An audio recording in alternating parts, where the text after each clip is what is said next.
What's going on, everybody? It's your boy Chris, and I'm coming at you for another Duel and Brews video. And I'm really excited today to bring you my very first Lorcana deck breakdown. Okay, so right as soon as set 2 dropped, I got a very bad case of bronchitis. It had your boy down and out for a few weeks. Okay, and then work was heavy, so I didn't really get to play as much locals as I wanted to. So I was kind of falling behind. I apologize. But we are here now, and I'm bringing you some deck breakdowns. So obviously, when the first set came out, I came in at the latter half, so I didn't really feel like I could give a deck breakdown. I was still learning a lot of the mechanics and a lot of things about the game myself. But now I feel comfortable. Here we are. The third set is set to release in late February, and I want to bring you guys who might be new to the game or been playing some really cool deck ideas that I've been coming up with. Okay, now obviously, Ruby Amethyst, what I am showing off today, is very popular right now.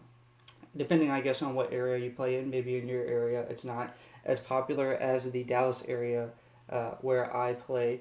I would say the majority of people are playing red, purple at the moment, and that's okay. It's really fun. It's a very control deck, and I would say people are running a lot of different versions. There's a lot of different cards that work very well with these two colors mashing together. And I have this list today that is just filled with my preferences. Maybe you guys will like it, and maybe you won't. You know, like a new card that has been coming to my attention that I thought maybe I want to add in, but to be honest, I really like where my deck is now is the Yzma 6-drop. So, it can be inked, and, you can shuffle a card back into your deck and draw 2 cards. So I like that, but I really, really like Lady Tremaine. I like where I'm at with the distribution of the cards. I don't really think just adding in that card would fit this build right. I think I would have to change quite a lot. But yeah, so I have the build right above me for the whole video. So just in case at any point in time you want to see the whole deck at once, you got it right above me. Okay, so let's get into things. Okay, this is a very, very, very aggro control type deck. Okay, so I decided that I know a lot of people have dropped Aladdin. I haven't necessarily seen a lot of people drop Aladdin or play Aladdin, but I didn't want to drop him. I actually like Aladdin a lot still because of the whole losing lore, gain lore on the attack, and then paired with the Rabbit Stopwatch and then the Shield of Virtue. You could really have some devastating plays in the late game, especially paired with Elsa. And then I have those two I'm Stucks that we'll get into as well. And Aladdin paired with Shere Khan is just very, very beautiful. I really like that. It may not be, again, the most optimized, combo out there. You may be able to figure out something better, but this is what I like to run. And this is one thing I will tell you. If you try out my decks that I post in deck breakdowns, you will have fun, I guaranteed, because I try to at least, I always build decks that are, I think are very fun to play. And so I'm not going to post one that I don't think is fun. So let's get into these 1-drops, okay? I'm just going to kind of go in numerical order of ink value, okay? And then we're just going to get into the cards, okay? So I have 4 Felicias, right? And, she's really good. I think, she is reckless, so she has to attack if able each turn. She's inkable, costs 1, 3 attack, and 1 defense. So you're probably thinking, you're probably saying, Chris, like, I've seen this card, I like this card, but that 1 defense, it doesn't do it for me. I don't know if I want to use this card. I'll tell you why I'm using it. I'm using it because of that 3 attack. Okay, what you're trying to get to with this deck is you're trying to make sure that you get to the 6 and the 7 ink mark. Okay, once you get to the 6 and 7 ink mark, then you really start to become very, very devastating. And this deck has phenomenal top decks. So you might also look at this deck and think to yourself from the deck list above that there's not really a lot of draw power.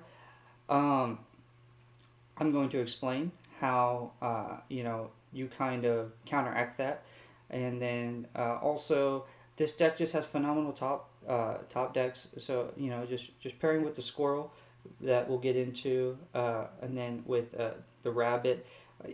That's really all you need, I think, between the squirrel and the rabbit. You can either continue cycling the squirrel or the rabbit, and I feel like if you play smart, you can really accomplish a lot with those two cards, and really because once you get to six inks, it really just starts to smooth sailing. Um, you will sometimes get screwed on draws, and that's where the rabbit's going to come in hand. Okay, but Felicia has the 3 attack and the 1 defense, right? So now um, we're going to set her to the side, right? And because we play her to so that we can play the snake on turn 2, the Madame Mim snake, okay? But we're going to just continue with the 1 drops, right? So now we got the Shield of Virtue, okay? So the Shield of Virtue is very, very, very good, okay? It has multiple ways of use, right? So you can use it for Aladdin to attack and then attack again, or you can use this to quest and then ready a character and then leave them up. Now there are cards with the second set main release that allows you to attack a ready character, so this isn't necessarily as guaranteed a safe option as it used to be, but it is still a very, very good option. I know I said multiple ways to use it. That's really the main 2 ways you want to use that card. You can also ink it, so I guess there's that third way. Very, very valuable card though. Can be used not for just Aladdin, really anything. Like you play your Elsa's down. She's questing for 3, so you want to keep her safe. You quest with her for 3, and then you ready her. It's a very, very good card. Okay, so then we have 2 I'm Stucks. Now, this card is good, but it's not like I need 4 of in the deck. Okay, and it's good because it's inkable. So you can chosen exotic character can't ready at the start of their next turn. Okay, so it's really good as ink early game, and then mid to late game. Say you need to get rid of something pesky, and your opponent was trying to get some lore. They had a good board state. They felt safe to quest. You can use this card to leave said character either exerted from a song or questing, and then you can then attack that character. So, or challenge that character. So it is really a good card. You don't need to overwhelm your deck with them, but I would say that if you find this card, if you find yourself 1 turn late on being able to get to some characters attacking that are very crucial to some opponent's gameplay, think about adding I'm Stuck in, because it allows you to stall your opponent that little extra turn, and it may allow you to get rid of a character that otherwise might shift into become something very much more annoying later on. So that's I'm Stuck. Basically like a little mini Elsa until you can play your Elsas, and it's inkable, so it's just a really good card. So then we come to probably one of my favorite cards, and it's Merlin the Squirrel. Okay, so Merlin the Squirrel, I got it. You get from the theme deck. It's 2 attack, and it has 1 health, 2 cost, and it's inkable. When you play this character, and when he leaves play, look at the top card of your deck. Put it either the top or the bottom of your deck. So this is very, very good. So in set 1, a lot of people would use Ursula's Cauldron. That was a good. At first, I'm not gonna lie, I was not sold on Ursula's Cauldron. But then I played a few very good red purple players, and I was really able to see what they were able to do with Ursula's Cauldron, and I became a believer. I think this card is better. I think because it's just the top card instead of the top 2 cards. Because sometimes I felt like Ursula's Cauldron would kind of shoot me in the foot when I would use it, because 1 card has to go to the top and 1 card has to go to the bottom. Whereas this way, you can just look at the top card, and then you can send that top card to the bottom of your deck. And I really feel like this helps weed out a lot of those bad, quote unquote, bad draws that you would get from having a lack of draw power. And also, is another card that if you choose to, you pick up when you play a Madam Mim, you can ink it. So, another thing, a really great thing about this deck is you can play something and then pick it back up and use it as ink later. So it's very versatile. You just have to get used to its type of play style. Merlin has 2 attack and 1 defense, so it is still a decent attacker. It won't survive stuff, but to be honest, if I'm doing something with it, I kind of want it to die. That way, or get banished. That way, I can look at the top card of my deck because you can put the card on bottom immediately. It makes it not useless. If it was just look at the top card of your deck, I mean that would be.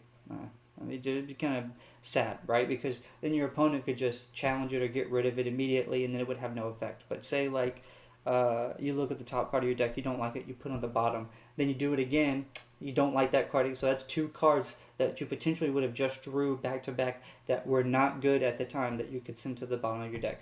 So it's just a very good card. Even if your opponent takes action against it before you can really get rolling with this, pick up, play again, or in combo. It's just a very all-around good card, underrated. Not really seen a lot of people play it. But like I said, there are a lot of good options to be played. So then we got the snake that I touched upon earlier.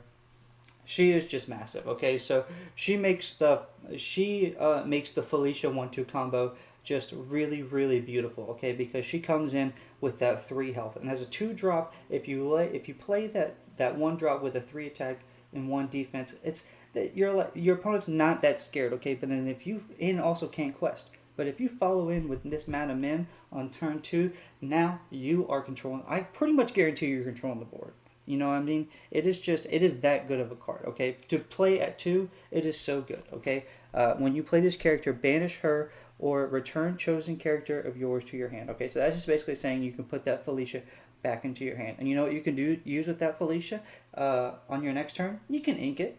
You can ink it. You can use it as ink. So, because if you're playing Madam Mim, you probably already inked that turn on turn 2, right? And then played her. So you can use her for ink next turn to play like the other Madam Mim. And that's the great thing about when you get these Madam Mims rolling is because you can roll into the 3rd Madam Mim, right?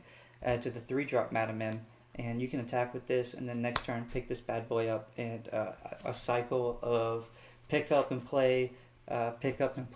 It really can demoralize your opponent. The pick up and play because they feel like, okay, chip this down. Now I can I can get back. I can finish this off next turn. Boom, but then boom, you play something to pick it up, and it just is not possible. So now. This card is probably maybe number 1, number 2. It's definitely top 3, I think, strongest cards that they printed in this set, okay? Now, there's a lot of higher drops that have a lot of stronger effects, but I'm talking about for controlling the board in a game, this card is magnifique, okay? So this fox is Madam Mim is same as this snake, okay? When you play this character, banish her or return another chosen character of yours to your hand, okay? But big difference, she has rush, okay? Madam Mim has rush. 4 attack and 3 defense. So once again, you upgrade on the attack. She still has a good amount of defense, but she has rush. So you can attack with this bad boy, right? You can attack with this bad boy. And then, while it's still damaged, you can pick it up and you can have it to play for later. And then you can immediately attack with Madam Mim again. I'm telling you, there is no... Turn 3 is such a dangerous turn against a purple deck right now. So if you see somebody playing purple, just know that turn 3, she's probably going to come out. Okay, it doesn't matter what color it's paired with. The Fox Madam Mim is just... She is so good. So good. And so now, a card that I really, really like. Haven't really seen a lot of people play Shere Khan, but I really like him. I think this fits really well with this deck, right? So you're trying to control the board constantly. Even if something dies, I'm okay. Or banished, my bad, if banished. I'm still going to gain a lore from the challenge, right? So Shere Khan has 3 attack and 3 defense, 3 and it's inkable. Whenever one of your characters challenges another character, gain 1 lore. So very, very, very strong, and it stacks. So whenever if I were to manage to get all 3 out, that would be very strong. Every time I challenge another character, I would gain 3 lore. I tried all 4. It was overkill, right? It was real cute. There's no real need for it. So I went down to 3, and it's much more important to have that 4 of the Madam Mim, right? Okay, so one thing you guys should notice about everything so far, inkable, okay? So the early game is crucial, okay? You want to make sure you can ink every single turn, okay? You do not want to miss an ink drop all the way up until 9, okay? Missing an ink drop all the way up until 9, even just 1, it could lose you the game potentially, okay? Because your opponent knows the Be Prepared and the Maleficence and the Lady Tremendous. They know all that's coming. So if you even get delayed by 1 turn, your opponent is they're doing a really good job. So that's why I've done the best I can to just have as many inkables for the low count for the low drops as possible. Okay, so we have friends on the other side here. Okay, very common purple card. It's a song. It's a 3 drop. Draw 2 cards. Okay, a character that costs 3 or more can sing this card, or a singer that can sing for 3 can sing it. Very, very stable card.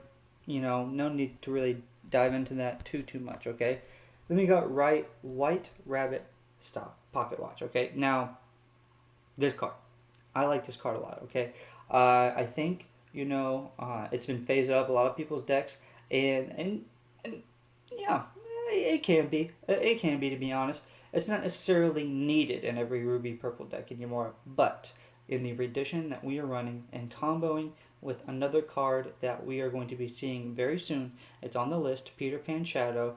This card is very, very good. Okay, so chosen character gains rush this turn. Pay 1 and you exert this item, right? So it costs 3 and it's inkable. Again, another inkable card. Okay, it isn't until our 4 drops where we're going to start getting uninkables. Okay, so this is very, very good. Allows you any character to attack immediately.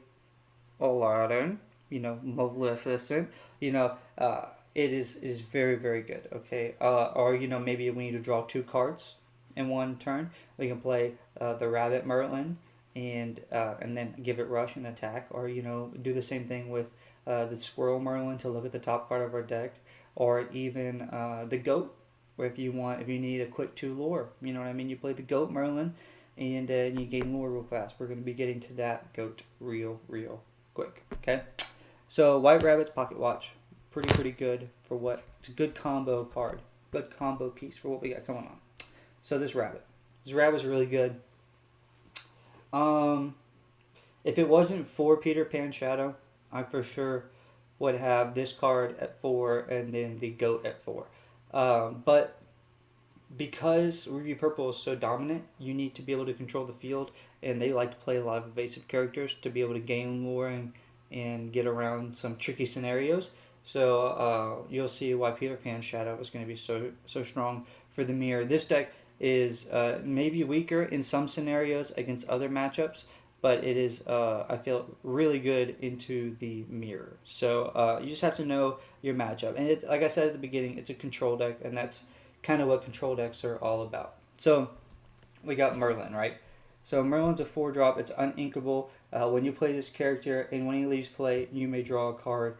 He has 2 attack and 3 defense. So whenever you play him, draw a card. And whenever he leaves play, draw a card. So you could pair that with Madam Mim, or in combat, you challenge another character. He leaves play, and you get to draw a card. Very, very simple. A good draw engine, because you can just with that whole pick up and play combos that we have going on with this deck. Okay, and then the Goat. So the Goat, I'm not gonna lie, I was not huge on the Goat at first, but now the Goat. I like the Goat. Okay, so Merlin. Whenever you play this character, and when he leaves play, gain 1 lore. Same as the other Merlin and all the other Merlins that we've seen before. Similar type of effect when he leaves play and when he enters play has a proc effect. This one is lore. Okay, so no matter what, you're getting 2 lore. Whenever you play this, you're gonna get 2 lore. That's whether now or later. Okay, he's inkable. He's a 4-drop. This card is just really good. Okay, it's really really good in the fact that you can just boop, boop, just pick him up and play him, or in quest. Like I'm telling you, like when you get to doing the combos with this card, it is really really good, and it is 4 attack and 3 defense. So 4 attack is really good up until around.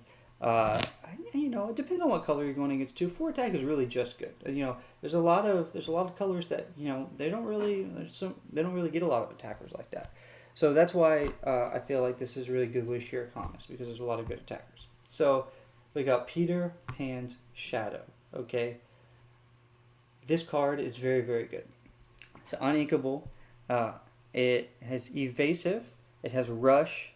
And your other characters with rush gain evasive. So, meaning that pocket watch. Okay, so this is the only real evasive character that we have in the deck, right? But our characters that naturally have rush are Maui and the Madam Mim that can quest for 1. So both of those cards are very huge to give rush, right? Because a lot of times you swing with Maui into something and she'll obliterate it and she'll have like 1 HP left. Okay, well now with this card on the field, she'll have evasive, and most of the time your opponent is not going to have a way to do damage back to her immediately if she has evasive. Same thing with that goat, and with that goat, this is super huge, super huge. Okay, but with the pocket watch also, it allows any of your characters to attack evasive characters, aka like Aladdin. So evasive characters don't typically tend to have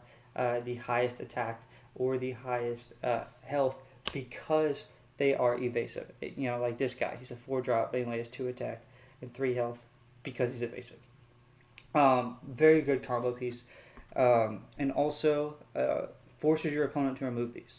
You know what I mean? If there's a lot in this deck that forces your opponent to maybe play something that they didn't want to play, that they were saving for something like a Lady Tremaine or an Aladdin or an Elsa, because that's what red and purple do best.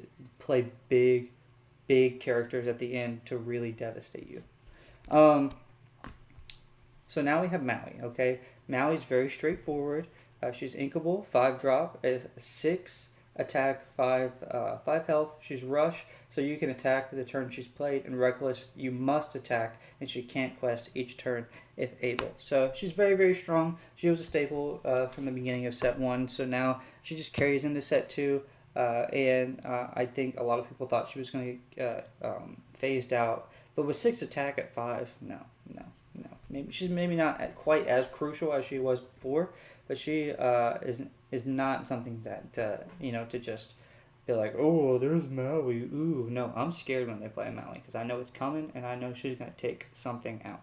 So now we got Lady Tremaine. She's uninkable. She is, mwah. So she's so good. Okay. I'm going to use a non-foil because they just seem to be easier to read in this lighting.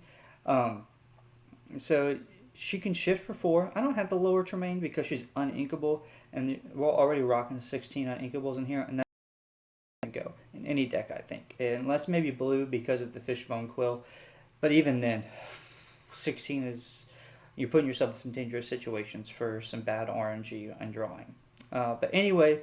when you play this character, each opponent chooses and banishes 1 of their characters. Okay, so this is different from Maleficent because your opponent chooses. So this gets around Ward. Okay, this is my understanding of it from what I've been playing, and very very strong.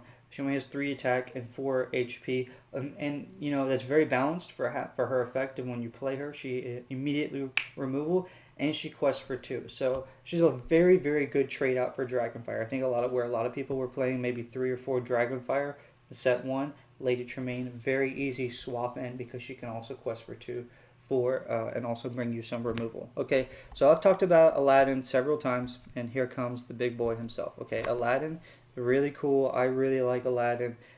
He is a 7 drop. He is inkable, 5 attack, 5 health, shift for 5. Again, I've opted to not go for the lower Aladdin because I feel like I can get better board presence and I can keep up with lore better than I could in set 1 with these Madam Mims and Merlin combos, and then paired with Shere Khan. I feel like in testing in real play, when I've been doing playing with this, I've been able to keep up with people a lot better before, and it's you just really are a threat at any point because they're trying to beat you before you get to 8, 7, and 8 lore. Because once you get to 7 and 8 ink, because once you get there, there's pretty much no stopping this deck. So during your turn, whenever this character banishes another character in a challenge, you gain 2 lore and your opponent loses 2 lore. So it's a 4 lore swing with Shere Khan out. If I have 1 Shere Khan out, you gain 3 lore, and then your opponent loses 2 lore, so that's a 5 lore swing. 2, you gain 4 lore. They lose 2 lore, it's a 6 lore swing. It's very, very strong. That's why I opted to leave him in. It's just because he's very, very, very strong. There's that card, World's Greatest Criminal Mind, floating around. And that's a good card, but I have more than 4 characters that have over 5 attacks. So, you can't do all of them, right? There's only 4 songs. There's only 4 of that song. So, now we have Elsa, okay? I'm not going to lie, I thought I could build this deck without Elsa. And my win rate was significantly less. Significantly less without Elsa. So, anybody who is kind of like an Elsa, I didn't want to spend the money. And the main reason is because at the time she was $30. I didn't want to spend $30 on Elsa, but now she's dropped down significantly. I scooped all 3 of these up for $27 on eBay with free shipping. So, go ahead and grab you a deal. They've been reprinting the first set, so prices have dropped to a lot of very, very reasonable prices. So Elsa, she's an 8-drop, uninkable, 4 attack, 6 health. But her big thing is when you play this character, exert up to 2 chosen characters. They can't ready at the start of their next turn.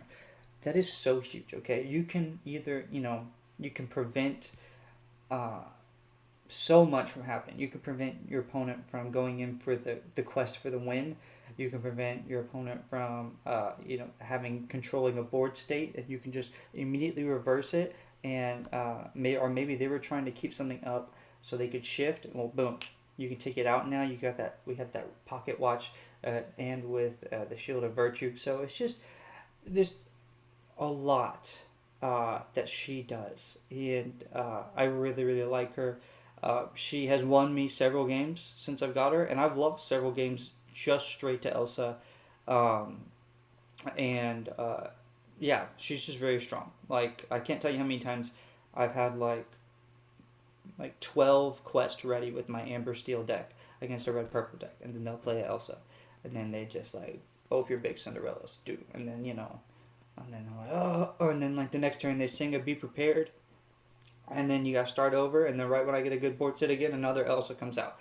It is devastating. Okay, Elsa is really, really good, and she quests for 3. So I mean, there's really no downsides to Elsa. Just besides her being uninkable. So this card, if you were like Chris, 16 uninkables is too much. It's way too much. I'm not dealing with it. Go to 3 Be Prepared. That's what I would say. Go to 3 Be Prepared. And you got a lot of different options you could do. You could do like a 4th Maui, or you could do a 4th goat. There's a lot of different things that you could do with dropping a Be Prepared. But this very, very very, very good card, Be Prepared, right? It's a song, it's a 7-drop, it's uninkable. You can sing it, with a character that costs 7 or more, or a singer of 7 or more. Banish all characters. So it's just a board wipe. It's it's a good board wipe. There's not a lot of true. There's no other true board wipe. There's like grab your sword. There's spell actions that do a lot of damage to the whole board, but nothing like that Be Prepared. That Be Prepared is just scary, scary business. And the last card that we are featuring in this deck is Maleficent. Okay, Maleficent is a very, very, very strong character. Okay, she's a 9 cost, inkable, a 7 attack, and 5 health. You may, when you play this character, you may banish chosen character, and she quests for 2. Okay, so uh, you play Elsa next turn, and you sing like a Be Prepared, and then start following up with Maleficence. Your opponent has to play at least 2 characters to keep up, and then you have more Be Prepareds in the back. So as you can see, it's just you have to get to like an almost like I'm about to win before they hit like 6 7 ink. It's really really fun deck to play. Is no wonder why it's very popular and it's very successful. A lot of these cards very mix well together, and there's a lot of cards that people play that I don't play, like the Queen of Hearts, the 2 drop with the rush, and then the 5 drop where it's kind of like Sheer Khan, where whenever you challenge a character, you get to draw a card instead of gaining lore, and she's a 5 drop, and she can shift onto the baby Queen of Hearts. So that's a card that's really good.